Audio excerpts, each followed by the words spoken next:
Hello all, ఎప్పుడు ఒకే రకం పలావ్స్ బిర్యానీస్ కాకుండా ఇలా పచ్చిమిర్చితో ఫ్రై పీస్ కోడి పలావ్ ట్రై చేసి చూడండి, చాలా బాగుంటుంది. దానికోసం ముందుగా స్టవ్ మీద ప్యాన్ పెట్టుకొని ఆయిల్ హీట్ అయిన తర్వాత అందులో పచ్చిమిర్చి, కాజు, ధనియాలు, జీలకర్ర, కొత్తిమీర, పుదీనా వేసుకొని అవి మంచిగా రోస్ట్ చేసిన తర్వాత ఇలా మిక్సీ చేసి పేస్ట్ లా చేసి పెట్టుకోవాలి.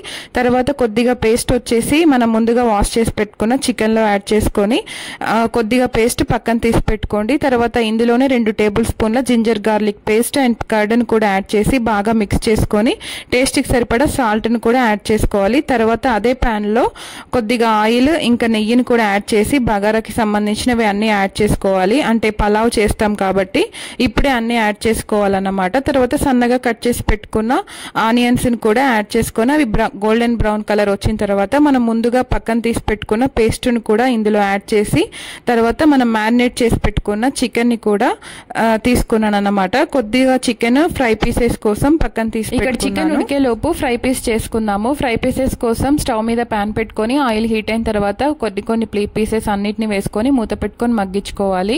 ఇంతలోపు ఇక్కడ చికెన్ వచ్చేసి 50% ఉడికిందన్నమాట. సో అందులో ఇంకా గరం మసాలా అండ్ ధనియాల పొడి వేసుకొని అండ్ పలావ్కి సరిపడా వాటర్ని కూడా పోసుకొని టేస్ట్కి సరిపడా సాల్ట్ వేసి ఇక్కడ ముందుగానే నేను నానబెట్టుకున్న బాస్మతి రైస్ను కూడా యాడ్ చేసుకొని మంచిగా మిక్స్ చేసి మూత పెట్టుకోవాలన్నమాట. అంతలోపు మనకి ఇక్కడ ఫ్రై పీస్ కూడా రెడీ అయిపోయింది.